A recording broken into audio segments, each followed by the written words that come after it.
Welcome back to Teach English Now.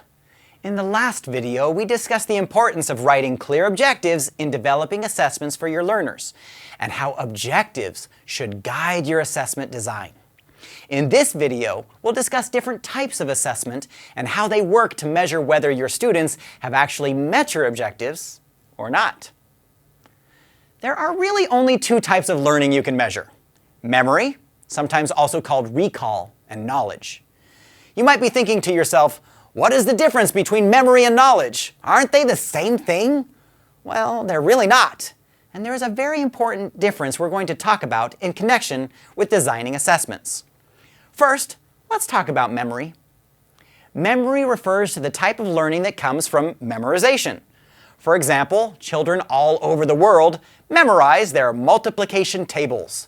Students memorize definitions of vocabulary words, and scientists memorize chemical formulas. All of these are important in their own right, and all are memory learning. If your objectives call for this type of learning, then you need to be able to measure it in your students.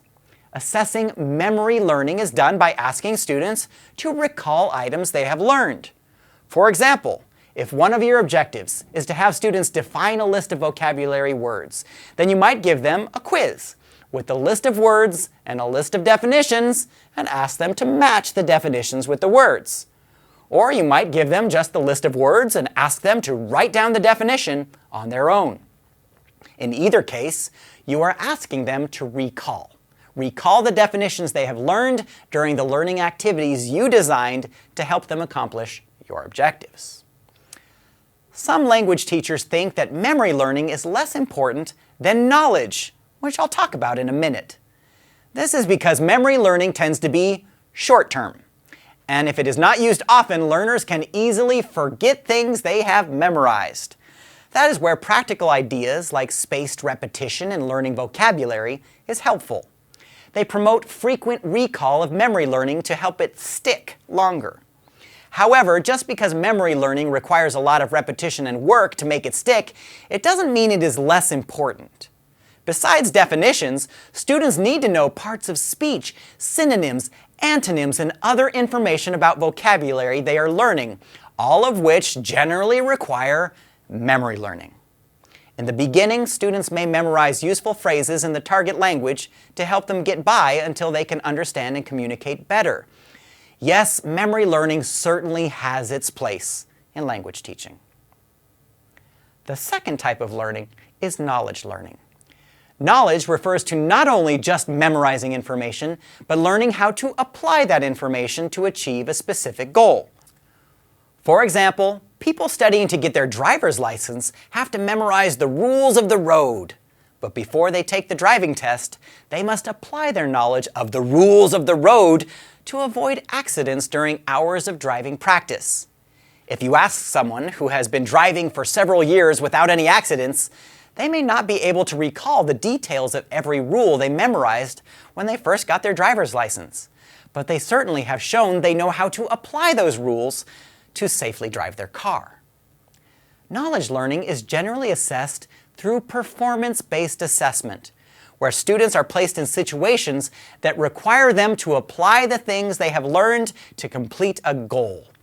For example, if your objective was to teach students how to write a 5-paragraph essay, having the students actually write a 5-paragraph essay as their assessment seems only natural. It is authentic and requires students to apply what they have learned about writing 5-paragraph essays and all those rules to complete the final task.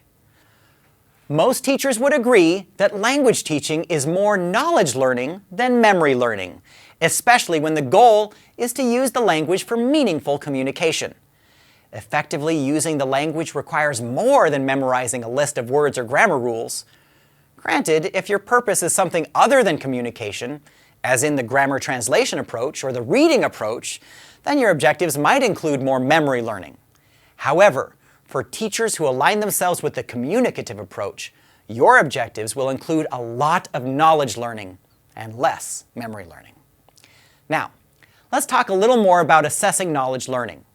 One of the most important characteristics of performance-based assessment is that it is authentic. This means that the situations the students are placed in during the assessment are as similar as possible to situations they may encounter outside the classroom. One important reason for this is the idea of transfer. Transfer refers to the idea of taking something you have learned in one context and being able to apply it in a different but similar context. Transfer was first introduced by Edward Thorndike and Robert Woodworth back in 1901 and has had a great influence on the fields of instructional design and education. As a language teacher or any teacher of skills, your goal is to have your students be successful using these skills in the real world, not just inside the classroom. If your assessments and, in connection, your learning activities are not authentic, students will have a difficult time taking the things they have learned in your class and applying them in real-world contexts outside of the classroom. Another important characteristic of performance-based assessment is the idea of a constructed response that involves higher-order thinking. This means that students have to do more than just recall information. They have to create something using what they have learned. Going back to our example of writing an essay, such an assessment requires students to take what they know about a topic and what they know about the structure and organization of a 5-paragraph essay and combine the two into a coherent product, namely an essay of their own. This involves more than just recalling information. It can also involve higher-order thinking. This refers to the idea that there are levels of thinking, with tasks like remember or understand down at the bottom, and tasks like apply, analyze, evaluate, or create at the top.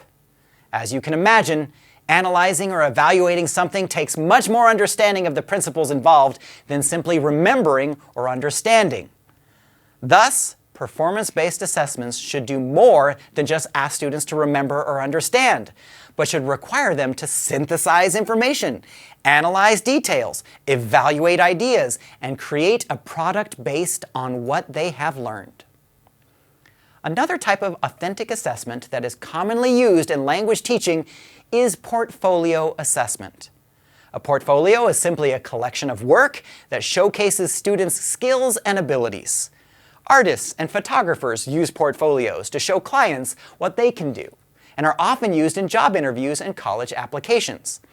Language teachers can use portfolios to track students' progress over time and assess whether they truly have developed the necessary skills they will need when they leave your classroom. Some teachers will have students select which examples of their work are included in the portfolio, which helps motivate students and encourages them to play a greater role in their own learning. As you think about your students and your learning objectives, try to be very deliberate in your use of memory and knowledge learning, keeping in mind the overall objective of improving your students' English abilities. In our next video, we'll talk about some assessment ideas that will make your life easier. See you then.